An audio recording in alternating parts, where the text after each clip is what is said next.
The last words my grandfather left behind were not a gentle piece of advice, but a cryptic sentence. Take our family photo back home. It is your legacy. At the time, I thought he simply wanted me to keep a family memento. But after he passed away, I took the photo down from the wall, and what I found on the back left me frozen. A thick envelope, tightly sealed with tape. My name is Gabriel Hano. I'm 25 years old, born and raised in Kearney, Nebraska, a small town with endless cornfields and dusty red roads whenever the wind blows through. It sounds poetic, but my childhood was far from dreamy. It was a string of long, lonely days and emotional wounds that never healed. On the surface, my family was well off. My father, Reed Hanot, was a real estate businessman, always dressed in sharp suits and wearing sunglasses even when the sun wasn't out. My mother, whom I was forced to call Mom despite feeling no warmth from her, was a sharp-witted woman, always busy with the town's women's club parties. Then there were my siblings, my sister Monica and my brother Marcus, two people who always felt like strangers living under the same roof. Monica, 7 years older than me, was beautiful and haughty, always looking at me with disdain. Marcus, 5 years older, was burly and rough, never hesitating to use his fists to assert his dominance in the house. And me? I was the youngest, the bastard child, as my father called me in his fits of rage. From a young age, I knew I didn't belong here, didn't belong to this family. No one said it outright, but the whispers, the cold glances, and the venomous words carved themselves deep into my mind. "You're a burden," Monica once sneered when I accidentally broke one of Mom's favorite glasses. "This house would be so much more peaceful without you." Marcus was more direct, once pushing me down the stairs and laughing loudly. "You bastard, you think you deserve to be here?" I didn't understand why they hated me so much. I was just a kid wanting to be loved, to belong somewhere. But with each passing day, I felt the chasm between me and my so-called family grow wider. My parents never hugged me, never asked about my days at school, never cared about what I thought or felt. Instead, I got threats. "If you don't behave, I'll send you to an orphanage," my father once growled, pointing a finger in my face when I spilled milk on the dining table. My mother just watched, her eyes cold as ice, not saying a word. In those moments, I could only lower my head, swallowing my tears. I was scared that they would actually do it, that they would send me away, discard me like an unwanted object. I learned to stay silent, to endure, to become invisible in my own home. But silence didn't mean the pain stopped. Every word, every contemptuous glance from them was like a knife slicing into my heart, leaving scars I knew would never heal. Once, when I was about 8, Monica and Marcus played a prank I'll never forget. They locked me in the dark basement for an entire night just because I dared to take a cookie from Monica's jar. I screamed, banged on the door, begged them to let me out, but all I got was their giggles from the other side. "Stay down there and make friends with the rats, you bastard," Marcus yelled before walking away. I sat huddled in the darkness, listening to my heart pounding, trying to tell myself everything would be okay. But that night I felt smaller and more worthless than ever. The next morning when my mother opened the door, she didn't ask if I was okay, didn't hug me, didn't comfort me. She just said coldly, "Don't make your siblings angry next time." I nodded, not daring to look her in the eye. I knew in her eyes I was nothing. But not everything was darkness. In the cold storm of my family, I found a refuge, a small flickering flame that was enough to warm my heart. My grandparents.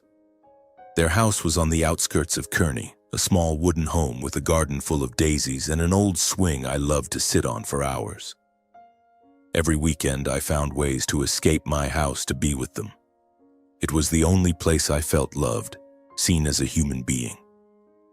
My grandfather, a tall man with silver hair and sharp eyes, always seemed stern. He had been a farmer before turning to business and building a fortune that I only knew was a lot of money through the whispers of adults. He wasn't one for sweet words, but he was fair. He taught me how to tie my shoes, how to hold a hoe in the garden, and most importantly, He taught me about integrity. Gabriel, he once said, his voice low but powerful, a person can lose everything, but they must never lose their self-respect. Stand tall, no matter how many times life knocks you down. My grandmother was different. She was gentle like a summer breeze, always ready to pull me into her arms whenever I ran to her. She had soft but calloused hands from gardening, and the smell of her freshly baked cookies seemed to linger in the air. Every time I visited, she'd pull me to the kitchen table, place a plate of warm cookies in front of me, and ask, "How's your day, Gabriel?" It was a question no one in my family ever asked, and every time I heard it, I wanted to burst into tears, but I held back, only smiling and saying, "I'm fine." I never told my grandparents about what happened at home, not because I didn't trust them, but because I was afraid. My father had warned me with a chilling glare, "Don't ever open your mouth about what happens in this house, Gabriel. If you do, you'll regret it." I was scared he'd do something terrible, and I was scared of losing the only refuge I had, my grandparents. But somehow they seemed to understand. They didn't ask, but they always looked at me with love and concern. My grandmother would hold my hand, stroke my hair, and whisper, "You are a precious gift, Gabriel. Never forget that." With them, I wasn't the bastard child. I was Gabriel, their grandson, someone they loved unconditionally. The days at their house were filled with running through the garden, listening to Grandpa's stories about his youth, or helping Grandma weed the flower beds. Those moments were the only light in my dark childhood. I dreamed of one day living with them forever, leaving behind the cold house I called home. But life is never as simple as a child's dream. When I was 12, my father began to tightly control my visits to my grandparents. "You don't need to cling to them all the time," he said, his voice laced with irritation. "They're old, let them be." I knew the real reason wasn't concern for them, but because he didn't want me to get too close to them. Perhaps he was afraid I'd say something, that I'd reveal the secrets he wanted buried. Gradually, my visits to my grandparents became less frequent. I had to sneak away, seizing moments when my parents were busy to run to their house. Every time I left their home, it felt like I was leaving a piece of my heart behind. I was terrified that one day I would lose the only sanctuary I had. And then, that day came, not because my parents forbade it, but because of something far worse. I was 23 years old, freshly graduated from college with an architecture degree, when I received a call from my grandmother. I was sitting in my small rented room in Lincoln, engrossed in sketching a design for an internship project, when the phone rang. The screen showed my grandmother's name, and my heart suddenly tightened. She rarely called at this hour unless something important had happened. "Gabriel," her voice trembled through the phone, so frail I barely recognized it. "Your grandfather, he's not well. Can you come right away?" I don't remember how I responded. All I know is that in an instant I dropped my pencil, grabbed my jacket, and rushed out the door. The journey from Lincoln to Kearney had never felt so long. 3 hours on the bus, I sat huddled, my hands clenched tightly together, trying to suppress the terrible thoughts flooding my mind. But I couldn't stop them. The image of my grandfather, the strong man who once carried me on his shoulders, who taught me to stand tall in the face of adversity, now lying motionless somewhere in a hospital, made it hard to breathe. I prayed silently, begging that he would be okay, that I would still have the chance to tell him how much I loved him. When I arrived at the hospital, dusk was settling in. The smell of antiseptic and the beeping of machines in the hallway sent shivers down my spine. My grandmother was sitting on a bench outside the hospital room, her frail hands clasped tightly, her eyes red and swollen. She stood up abruptly when she saw me, rushing to hug me as if I were her only lifeline. "Gabriel, you're here," she whispered, her voice choked with emotion. I held her tightly, trying to give her some strength, though I was trembling myself. "How's Grandpa doing, Grandma?" I asked, my voice breaking. She shook her head, tears streaming down her wrinkled cheeks. "The doctor said he has lung cancer, final stage. They've done all they could, but..." She didn't finish the sentence, only gripped my hand tightly. It felt like the ground beneath me collapsed. Cancer? Final stage. Those words pierced through my heart, sharp and cold. My grandfather, the man I always thought was invincible, was now fighting a battle no one could win. I wanted to scream, to smash something to release the pain, but I just stood there, silent, letting my grandmother lean on my shoulder. When I entered the hospital room, I barely recognized him. He lay on the bed, gaunt, his skin pale, his eyes sunken. The few remaining strands of silver hair clung to his forehead, and the breathing tube made his face look unfamiliar. But when he saw me, his eyes lit up, if only with a faint glimmer. He reached out a trembling hand toward me, and I quickly grasped it, terrified that if I let go, he would disappear forever. "Gabriel," he whispered, his voice hoarse, "you're here." I knelt beside the bed, tears spilling despite my efforts to hold them back. "Grandpa, I'm here. I'm right here with you." I didn't know what else to say. I just wanted him to know I was there, that I wouldn't leave. For the next 6 months, I practically lived at the hospital.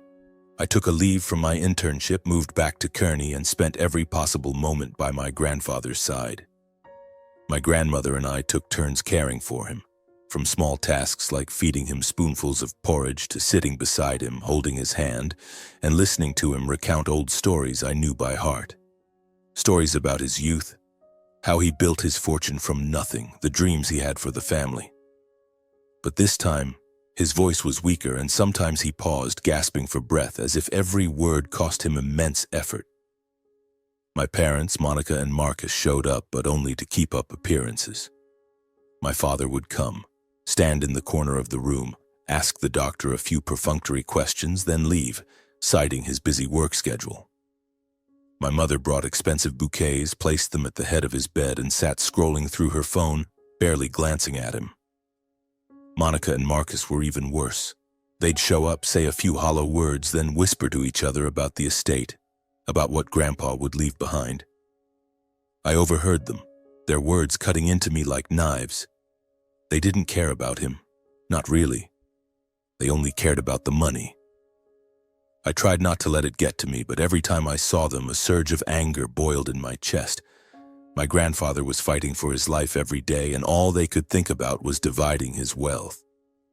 I wanted to scream at them, to throw them out of the room, but I knew Grandpa wouldn't want that. He just held my hand quietly, as if to say he understood, that he didn't blame me for feeling this way. One afternoon, when it was just the two of us in the room, he pulled me close. The faint sunlight streamed through the window, casting soft shadows on his face. He looked at me, his eyes still sharp despite his weakened body. "Gabriel," he said, his voice slow but resolute, "when I'm gone, take the photo of you, me, and Grandma home. That's the legacy I want to leave you." I was stunned, unsure why he was bringing up a photo at a time like this. I knew the photo well. It hung on the living room wall at their house, taken when I was about 5, standing between him and Grandma, all three of us smiling brightly. It was one of my happiest memories, but why was he calling it a legacy? I wanted to ask, to understand more, but his eyes seemed to signal that I didn't need to know just yet. I only nodded, squeezing his hand tightly. "Yes, Grandpa, I promise." That night I sat by his bed watching him sleep, his breathing mingling with the sound of the machines. A deep fear gripped me, fear that he could slip away at any moment, that I would lose the only person in the world who loved me unconditionally. I leaned down and whispered, "Grandpa, you have to stay strong. I need you." But he didn't hear. He was lost in sleep, and I could only sit there, tears falling silently. 6 months passed, each day a battle. There were moments when I thought he might pull through, when he'd laugh and tell me how he tricked Grandma into marrying him years ago. But there were also days when he was so weak he could only lie still, eyes closed, as if ready to let go. My grandmother and I did everything we could, but deep down I knew his time was running out. One morning as I entered the room, the doctor called me aside. He looked at me, his expression grave. "Mr. Hannett, your grandfather's condition. We've done all we can. It's likely only a matter of days now." I don't know how long I stood there, but when I returned to the room, I knelt by his bed, holding his hand tightly. He opened his eyes, looked at me, and gave a faint smile. "Gabriel," he whispered, "you are my pride." Those were the last words he spoke to me. 2 days later, he passed away quietly, just as he had lived, without fanfare, but leaving a void in me that nothing could fill. I sat by his side, holding his hand until it grew cold. My grandmother held me and we cried together in silence, while outside the world carried on as if nothing had changed. But for me, everything had changed. And I didn't know then that his final instruction, about the photo, about the legacy, would unravel a secret that would turn my entire life upside down. The days after my grandfather's passing left me feeling like a hollow shell. Their house, once my sanctuary of peace, now felt strangely empty. Every corner of the garden, every chair, every teacup on the kitchen table carried his shadow. I sat on the old swing in the yard, watching the daisies in my grandmother's garden sway in the breeze, a dull ache gripping my chest. Grandma tried to stay strong, but I saw her red-rimmed eyes whenever she thought I wasn't looking. We leaned on each other, two souls who had lost the flame that warmed our lives. Grandpa's funeral was simple, just as he had wished. Only family and a few close friends attended. My father, Reed, stood there in an expensive black suit, his face stern but not a single tear in sight. My mother, as always, maintained her perfect facade, lips pressed tightly, her eyes hidden behind oversized sunglasses. Monica and Marcus were there too, but I could tell their gazes weren't fixed on Grandpa's casket. They darted around as if calculating something. I stood by Grandma, holding her hand, trying to ignore them. But deep down, I knew they weren't here to mourn him. They came for something else, something I didn't yet dare to think about. After the funeral, I returned to my small apartment in Kearney, trying to resume life. But every night I lay awake, haunted by the image of Grandpa on his hospital bed and his cryptic instruction about the photo. Why had he emphasized it? It was just a picture, a family memory. So why had he called it my legacy? The question gnawed at me, but I wasn't brave enough to return to my grandparents' house, to face the reality that he was gone forever. Then one morning the phone rang. It was Grandpa's lawyer, Harold Grayson, an older man with a deep, calm voice. "Gabriel," he said, "you need to be at my office this Friday. We'll be reading your grandfather's will." I nodded over the phone, though a wave of unease surged within me. A will? I hadn't thought much about it. To me, Grandpa was the man who taught me about integrity and love, not money or assets. But I knew for my family his will would be a bombshell, and I wasn't sure I was ready to face it. Friday came, and I put on my cleanest dress shirt, standing before the mirror and telling myself to be strong. I arrived at the lawyer's office, a small but dignified room with wooden shelves overflowing with papers. Grandma was already there, sitting upright, her hands clasped tightly in her lap. My parents, Monica and Marcus, were there too, and the air in the room felt heavy, like a storm was about to break. My father sat at the front, his cold eyes scanning the room as if sizing everyone up. My mother sat beside him, lips pursed, fidgeting with the diamond ring on her finger. Monica and Marcus whispered to each other, occasionally shooting me irritated glances. Mr. Grayson entered, holding a thick stack of documents. He put on his glasses, sat down slowly, and began. "Today we are here to read the will of Mr. William Hannett, duly executed and notarized on March 12, 2023. He paused, looking around the room. My heart pounded harder. There was something in Mr. Grayson's voice that unsettled me, as if he knew something we didn't. He began reading. The will detailed Grandpa's estate, a fortune far beyond anything I could have imagined. Shares in real estate companies, multiple plots of land in Nebraska and neighboring states, stocks in several major companies, and a substantial amount of cash. In total, Mr. Grayson estimated the value at over $15 million. I sat there, stunned. I knew Grandpa was wealthy, but this figure was beyond anything I had ever considered. $15 million? It was a world I had never touched. My father smirked, a triumphant smile flickering across his face. My mother sat up straighter, her eyes gleaming. Monica and Marcus exchanged excited glances as if they'd just won the lottery. Only Grandma and I remained silent, me out of shock, and her. She just bowed her head, her hands trembling. Then Mr. Grayson continued, "Per the terms of this will, the entirety of Mr. William Hannot's estate is to be transferred to his son, Mr. Reed Hannot." The room erupted. My father let out a loud laugh, slamming his hand on the table. "That's my father," he said, his voice brimming with pride.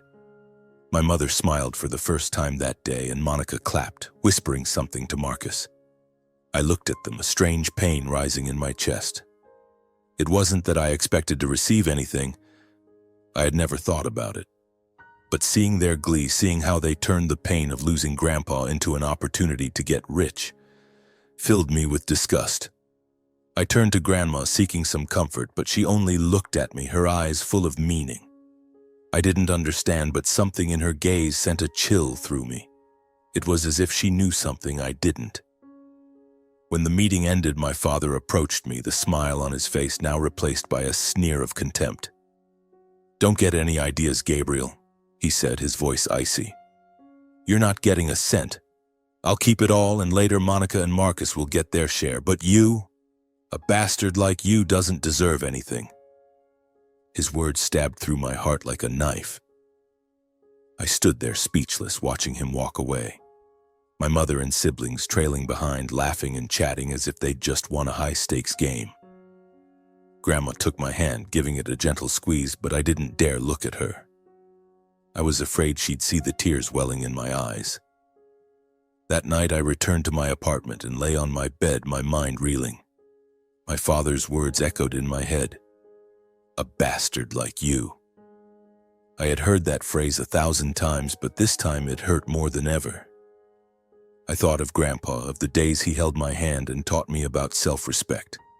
I thought of his instruction, about the photo. And then, like a bolt of lightning, I sat up. The photo. He had said it was my legacy. Why? Why had he emphasized it so much? I couldn't wait any longer.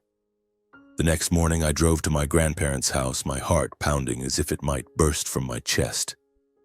The small wooden house still stood there, silent amidst the vibrant yellow daisies. But the air now felt heavy, as if the house itself were in mourning. I stepped onto the porch, my hands trembling as I inserted the key into the lock. When I pushed the door open, the familiar scent of my grandmother's cookies wafted through. And I saw her sitting at the kitchen table, her frail hands clutching a teacup. She looked up, her red-rimmed eyes lighting up when she saw me. "Gabriel," she called, her voice gentle but tinged with worry. "You're here." I walked over and hugged her tightly, feeling the warmth from her frail body. "Grandma," I whispered, "I need to get the photo. The one Grandpa told me about." She nodded as if she had been expecting this moment. "It's in the living room, you know where," she said. But there was something strange in her eyes, as if she were hiding a secret. I didn't ask further, only walked into the living room, where the photo still hung on the wall beside the fireplace. Me at 5 years old, standing between my grandparents, all of us smiling brightly like summer sunshine. I reached up, carefully taking the frame down, my heart pounding so hard I could hear the blood rushing in my ears. And then I saw it. On the back of the frame, secured tightly with tape, was a thick envelope. My name was written on it in my grandfather's firm handwriting. To Gabriel. I glanced at Grandma, who stood in the doorway, her hands clasped tightly, her eyes a mix of worry and anticipation. I took a deep breath, peeled the envelope off, feeling as if I were opening a door to a world I had never known. Inside the envelope were 3 things: a carefully folded piece of paper, a handwritten letter, and a photograph. I picked up the photo first, and immediately a jolt ran down my spine. It was me, a baby about 6 months old, cradled in the arms of a young man. He had bright eyes, a radiant smile, and dark hair just like mine. But I had never seen him before. My heart raced, a strange premonition rising within me. I turned to Grandma, my voice trembling. "Grandma, who is this?" She didn't answer right away, only stepped forward and placed a hand on my shoulder. "Open the letter, Gabriel," she said, her voice soft as a breeze. "Your grandfather wanted you to know the truth." I unfolded the letter, my hands shaking so much I nearly dropped it. My grandfather's words appeared, each one striking my heart like a hammer.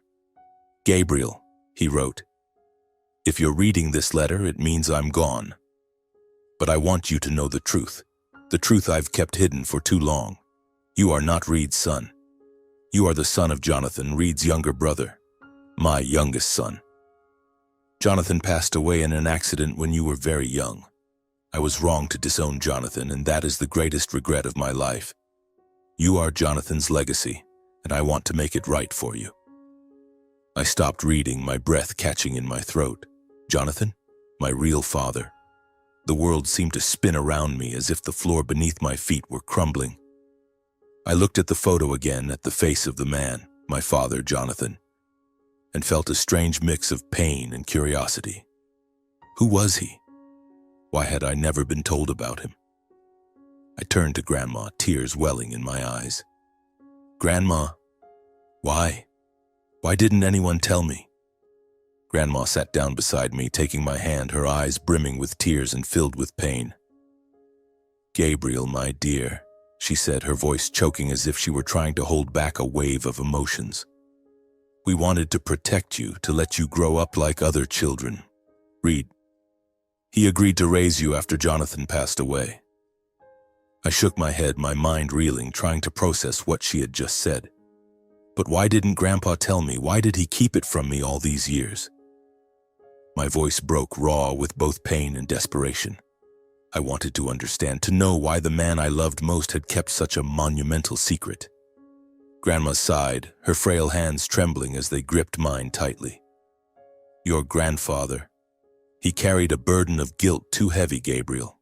He was wrong, terribly wrong, when he disowned Jonathan, your father. It was over something trivial, something that, looking back, he realized was meaningless. Jonathan refused to marry the woman your grandfather had arranged for him.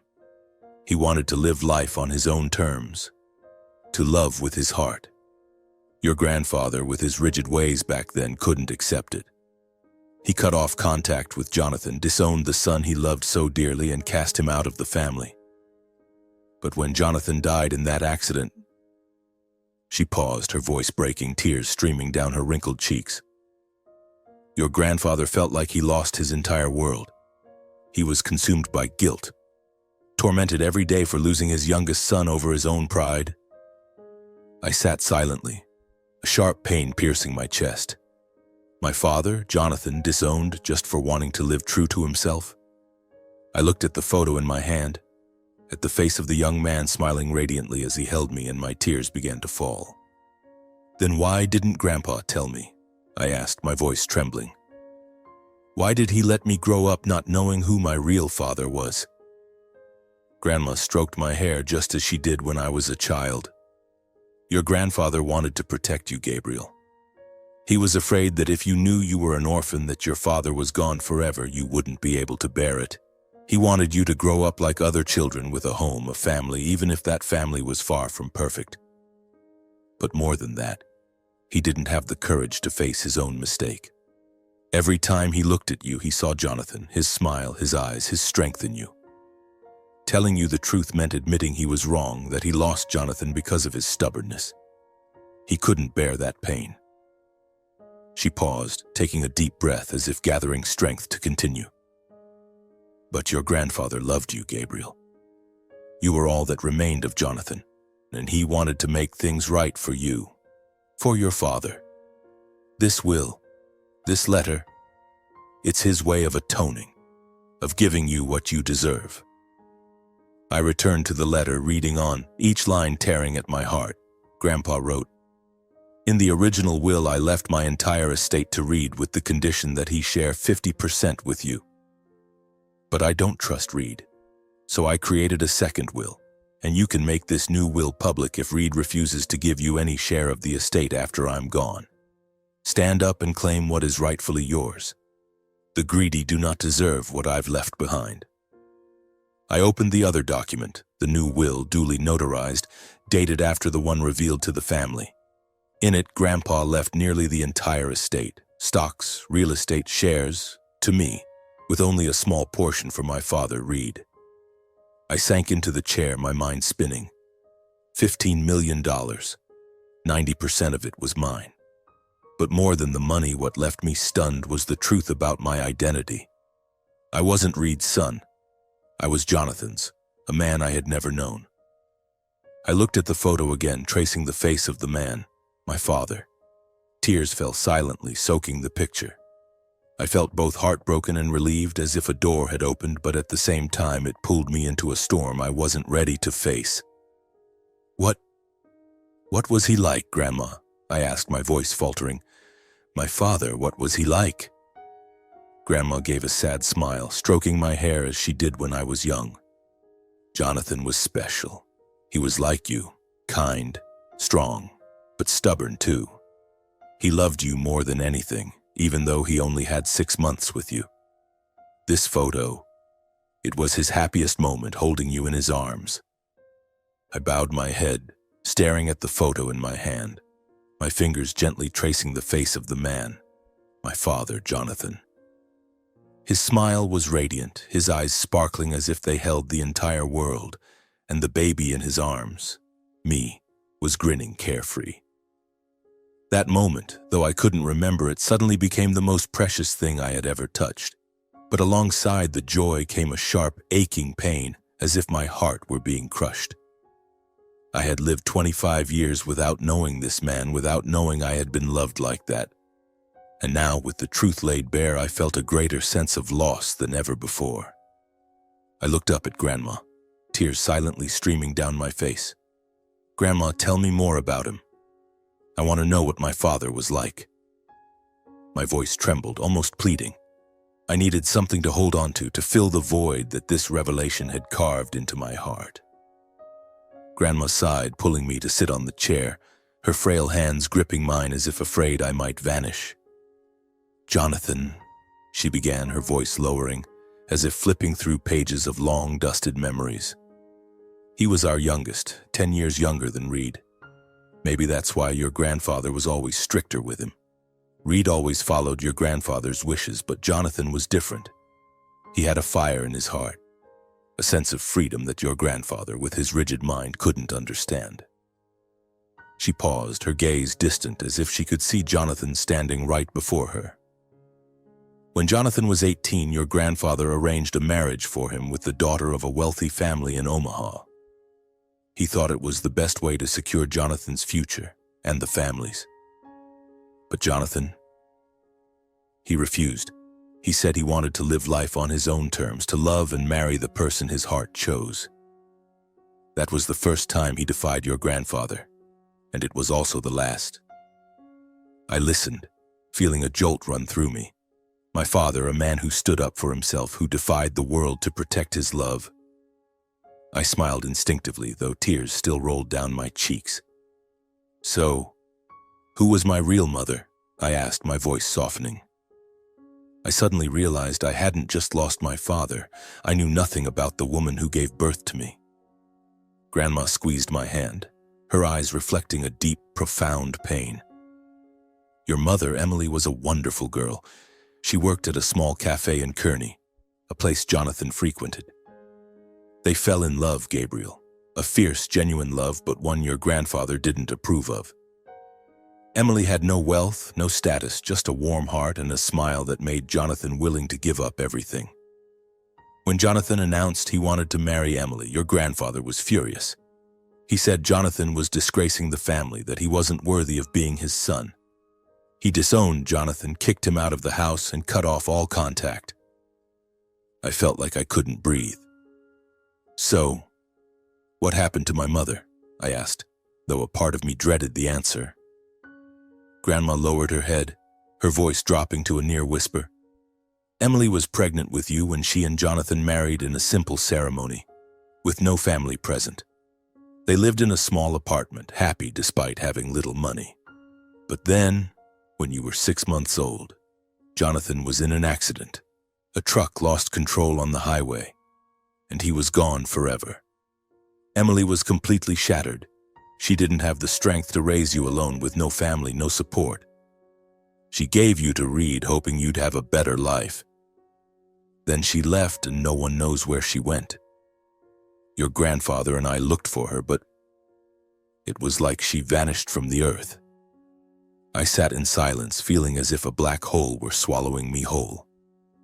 My father died in an accident. My mother left, abandoning me like an orphan. And I, for 25 years, had lived in a family that didn't want me, didn't love me. I clutched the photo to my chest, tears soaking my father's face. Why didn't Grandpa take me in? Why did he let Reed raise me? Grandma wiped her tears, her voice trembling but resolute. Your grandfather thought letting Reed raise you was the best way to give you a home, even if it wasn't perfect. But he was wrong. Every time he saw you, saw how Reed treated you, it was like a knife to his heart. He knew you weren't happy, but he didn't have the courage to face his mistakes, to admit that he had pushed Jonathan away, and now he was letting you suffer. She paused, taking a deep breath as if summoning the strength to say the most important thing. When your grandfather knew he didn't have much time left, he decided he had to do the right thing. That will, that letter, that photo. It's how he made amends to you and to Jonathan. He wanted you to know the truth, to know that you were loved, that you are the most precious legacy of Jonathan, of your grandfather, and of me. I looked at her, a tidal wave of emotions surging within me, pain, anger, but also relief.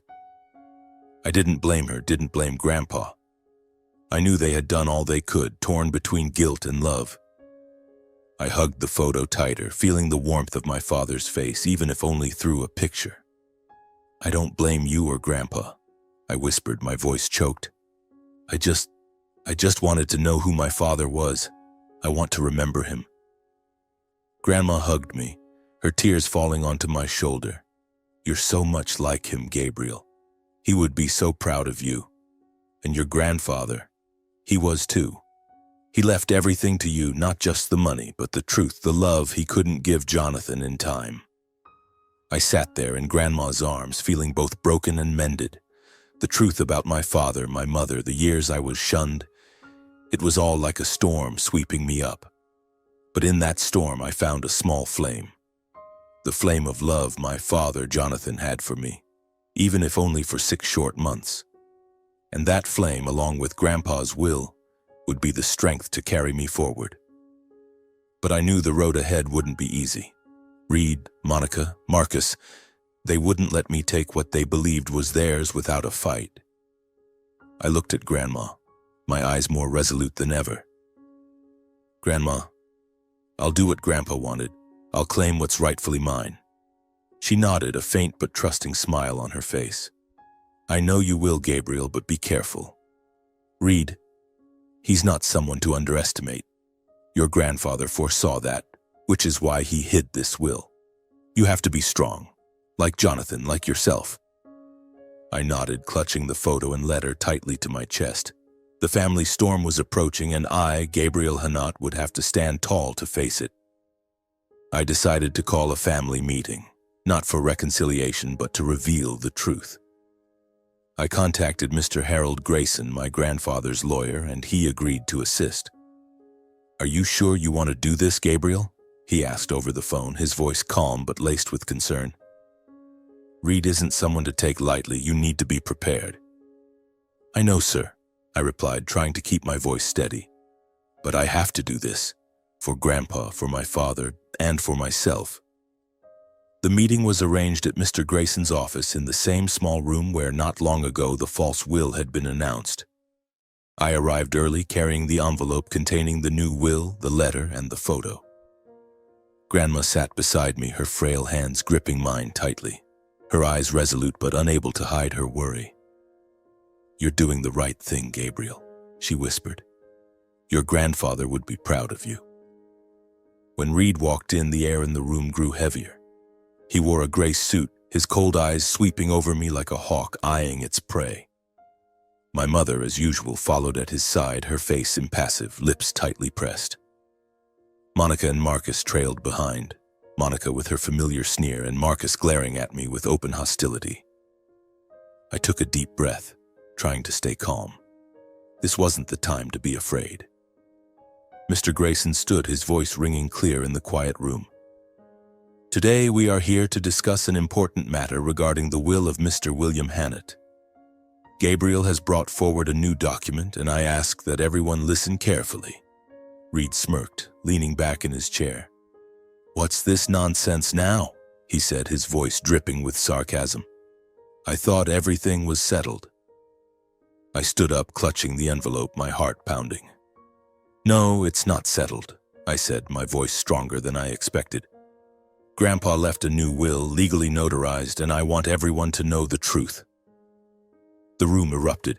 Reed shot to his feet, his face flushed with anger. "What? A new will? You're making this up, aren't you, you bastard?" The word bastard hit me like a familiar knife, but this time I didn't bow my head.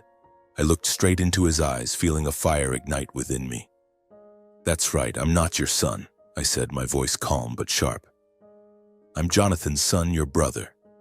And Grandpa left a new will giving 90% of the estate to me. You only get 10%. I opened the envelope, pulling out the will and the letter, placing them on the table in front of Mr. Grayson. The lawyer picked them up, examined them carefully, and nodded. "This document is legitimate," he declared. "It was notarized on September 15th, 2024, after the previous will. By law, this new will takes precedence and supersedes the old one." Reed lunged forward, snatching the will from Mr. Grayson's hands, his eyes blazing. "This is a forgery," he roared, his voice trembling with rage. "You think you can fool me with some pathetic piece of paper, Gabriel? You're nothing but a nobody with no right to anything in this family." Monica and Marcus jumped up, their voices joining the storm. "He's lying," Monica shrieked, pointing at me. "He's trying to steal our inheritance." Marcus stepped closer, his fists clenched as if waiting for an excuse to knock me down. "Who do you think you are?" he growled. "You're nothing." I stood my ground, refusing to back down, though my heart pounded like it might explode. "I'm Jonathan's son," I said, my voice cutting through the chaos. "And this is Grandpa's wish.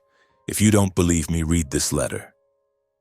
I pushed Grandpa's letter toward Reed, but he only glanced at it, his eyes full of contempt. "A letter? Did you write it yourself?" Reed tossed the letter onto the table, turning to Mr. Grayson. "Harold, you can't believe this. This kid is trying to scam us all." Mr. Grayson remained calm, adjusting his glasses. "Reed, I verified it. This will was notarized by an independent notary with 2 witnesses' signatures. It's completely legal. If you wish to contest it, you can take it to court, but under the law, this will prevails." Reed turned to me, his eyes burning with a fury that seemed to scorch the air. "You'll regret this, Gabriel," he snarled. "You think you can take me on? I'll make sure you lose everything." My mother, speaking for the first time, used a voice as cold as ice. "Gabriel, you should stop before this goes too far. You don't belong in this family. Don't try to do the impossible." I looked at her, the woman I once called Mom, and felt my heart constrict. "I never belonged in this family," I said, my voice trembling but firm. "But I'm Grandpa's grandson, Jonathan's son, and I won't let Grandpa down." Monica let out a sharp, icy laugh. "He thinks he's a hero," she said, turning to Marcus. "He has no idea who he's up against." Marcus stepped closer, his voice low and menacing. "You want a war, Gabriel? Fine, but you'll lose, and you'll lose everything." Grandma, who had been silent until now, suddenly stood. Though small and frail, she radiated a strength I had never seen before. "Enough," she said, her voice ringing like a command. "Reed, Monica, Marcus, you should be ashamed. William chose Gabriel because he knew you weren't worthy. You only care about money, while Gabriel cares about his father, about the love William left behind. You want to sue? Go ahead. But the truth won't change." Reed stared at Grandma, his eyes blazing with anger but tinged with a hint of wariness. "Mother, you're siding with this kid?" he asked, his voice trembling.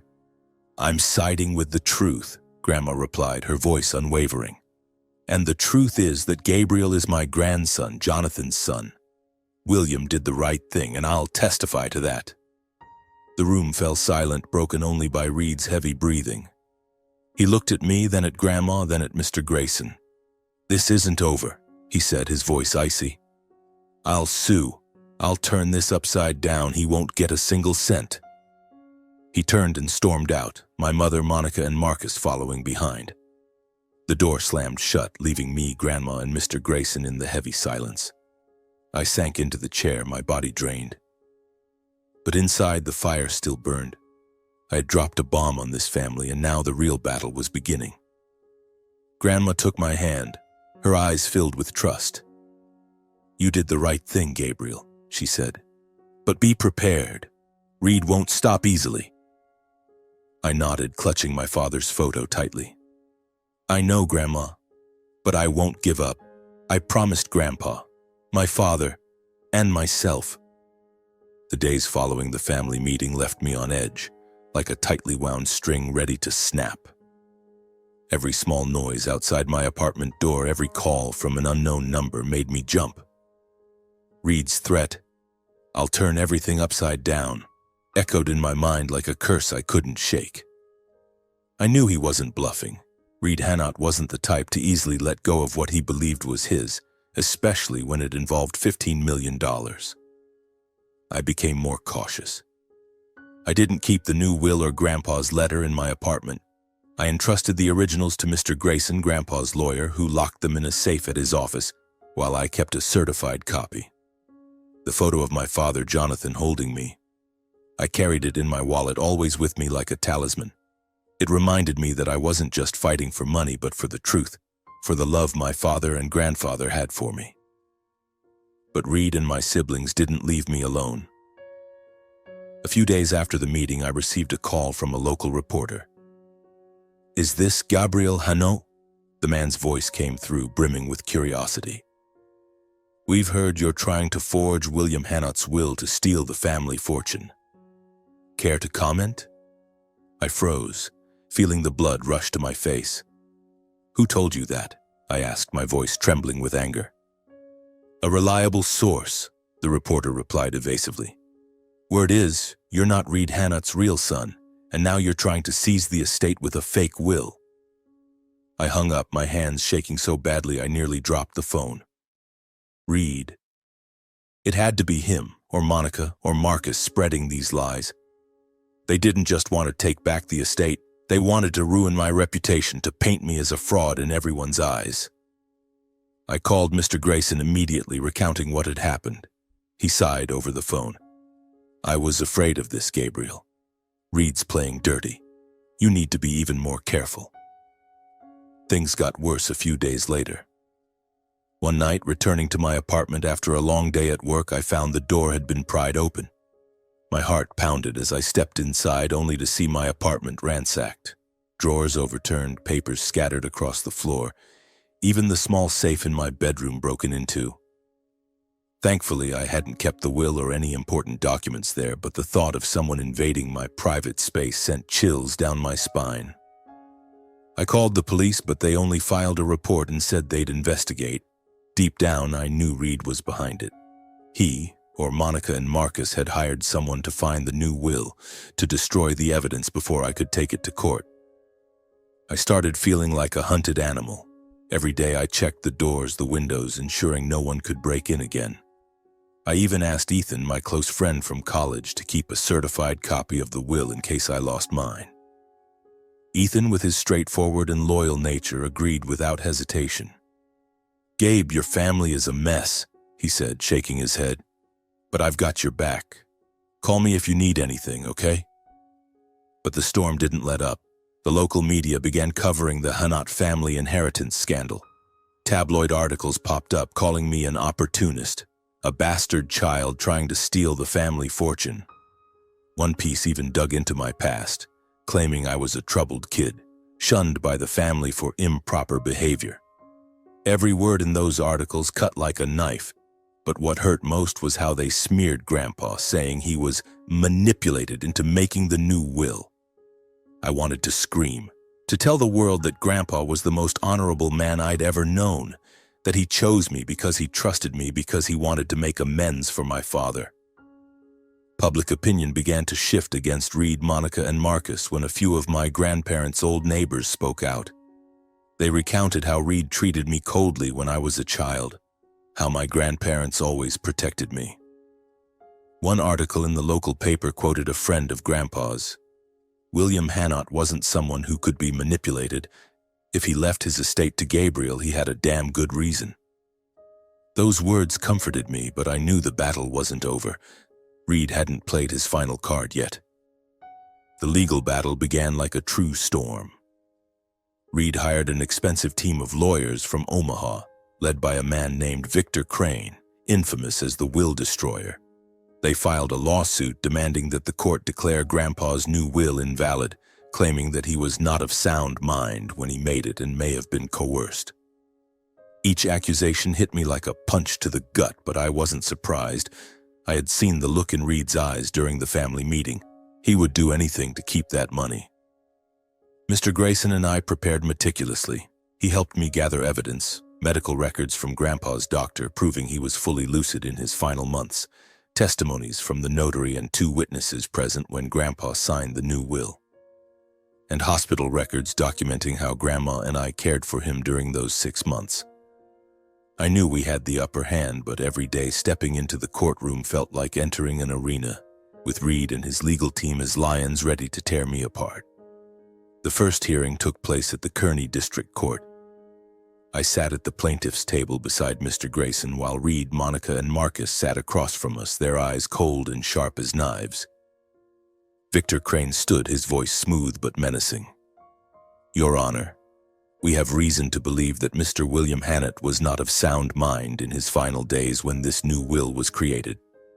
Furthermore, we suspect that Gabriel Hannott, who is not the biological son of Mr. Reed Hannott, took advantage of Mr. William's weakened state to coerce him into altering the will. I clenched my fists under the table, struggling to contain my anger. Mr. Grayson placed a hand on my shoulder, whispering, "Stay calm, Gabriel. We have the truth." He stood, his voice calm but powerful, presenting the medical records and the notary's testimony. Mr. William Hannott was fully lucid when he signed the new will. He discussed his decision with me in detail, and I can confirm it was his true intent. Grandma also testified. Though in her 70s, she stood tall, her voice clear and resolute. My husband, William, knew exactly what he was doing. He loved Gabriel and wanted to right the wrongs of the past. This will was his way of protecting his grandson, whom he considered as his own son.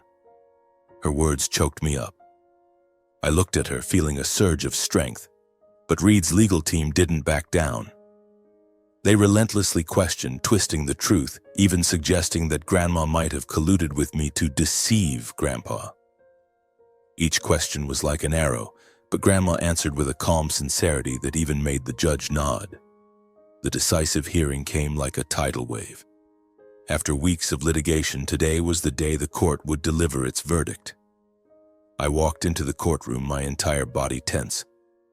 Grandma sat beside me, holding my hand tightly, her eyes reassuring me that no matter what happened, she was there. Reed, Monica, and Marcus sat across the room, their expressions brimming with confidence, as if certain they would win. Victor Crane stood, delivering his final argument. Your Honor, we are dealing with a clear case of manipulation. Gabriel Hannott, who has no direct blood tie to the family, exploited Mr. William Hannott's weakened state to seize the estate. We request that the court declare the new will invalid and uphold the original. I felt a rush of anger surge through me. I wanted to stand, to shout that Grandpa wasn't someone who could be manipulated, that I never coerced him. But Mr. Grayson signaled for me to stay quiet. Then he rose, his voice ringing with conviction. Your Honor, Gabriel Hannott is not only Mr. William Hannott's grandson, but also the son of Jonathan Hannott, whom William sought to make amends for.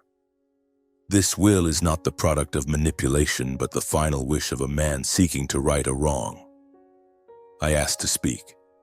With the judge's permission, I stood, my hands trembling as I held Grandpa's letter. Your Honor, I began, my voice shaky but growing steadier. My grandfather, William Hannot, was the most honorable man I've ever known. He wrote this letter to me, to tell me the truth about my father, about his love for me. I'd like to read it. I read each line, my voice breaking as I spoke of Jonathan, of Grandpa's regret, of his wish to protect me. When I finished, the room was silent. Grandma was in tears, and I saw a flicker of emotion in the judge's eyes. "I'm not doing this for the money," I said, looking straight at Reed. "I'm doing this for Grandpa, for my father, and for the truth." Grandma was called to testify one last time. She stood before the court, her voice trembling but powerful. "William told me he wanted Gabriel to have everything because he was Jonathan's legacy, our family's legacy. He was lucid until his final moments, and I swear this will reflect his true wishes." The judge, a stern-faced woman, looked around the room. After a moment of deliberation, she struck her gavel. "Based on the evidence and testimonies, the court declares the will dated September 15th, 2024 to be valid. Gabriel Hannot is entitled to 90% of Mr. William Hannot's estate. Mr. Reed Hannot will receive 10%. The room exploded. Reed slammed the table, shouting, "This is a farce!" Monica and Marcus sat stunned, their faces pale. I sank into my chair, feeling as if an enormous weight had been lifted. Grandma hugged me, her tears falling onto my shoulder. "You did it, Gabriel," she whispered. "Your grandfather would be proud." Reed turned to me, his eyes burning with hatred. "You haven't won yet, Gabriel," he said, his voice icy. "You'll pay for this." But I wasn't afraid anymore. I had faced him, faced the family, and I had won. Not for the money, but for the truth. As the courtroom door closed behind Reed, Monica, and Marcus, I felt a fresh wave of air fill my chest. For the first time in my life, it was as if I could breathe freely. Grandma held my hand, her eyes gleaming with pride mixed with tears. "You did it, Gabriel," she whispered, her voice trembling. "Your grandfather would be smiling from heaven seeing how strong you are." I hugged her tightly, feeling the warmth from her frail body, the only person in this family who truly loved me. The court's ruling didn't just grant me 90% of Grandpa's estate, stocks, real estate, and assets worth over $15 million. It gave me something far more valuable: recognition, the truth about my father, and the courage to stand up for myself. But I knew this victory wasn't the end. It was the beginning of a new path, one I had to forge for myself. In the weeks that followed, I began taking control of Grandpa's estate. Mr. Grayson guided me through each step, from transferring shares to managing properties in Nebraska and Iowa. The sheer scale of it overwhelmed me, but I refused to let it blind me. I didn't want to become like Reed, living only for wealth and power. I wanted to use this legacy to create something meaningful, to make Grandpa and my father, Jonathan, proud. I decided to start an architecture firm, a dream I had nurtured since my college days. With the capital from the estate, I bought a small office in downtown Kearney, hired a few passionate young associates, and began taking on our first projects. Every sketch I drew, every structure I designed carried a piece of me. Of the days I sat with Grandpa listening to him talk about the buildings he'd constructed. Of the dreams my father, Jonathan, might have had. I named the firm Hannot Designs, a tribute to Grandpa and my father, the two men who gave me the strength to stand tall. I cut off all contact with Reed, Monica, and Marcus. After the trial, they bombarded me with threatening messages, harassing phone calls, and even tried spreading more rumors to tarnish my name. But I didn't care. I had learned that those consumed by greed weren't worth my attention. I blocked their numbers, erased them from my life, just as they had once tried to erase me from the family. Public opinion gradually quieted, and those who knew Grandpa began to see me differently. Not as the bastard child, but as a man who fought for the truth. Grandma was the only one I kept close. I convinced her to move in with me in a new house not far from the old wooden home she shared with Grandpa. At first, she refused, saying she didn't want to burden me, but I held her hand and smiled. "Grandma,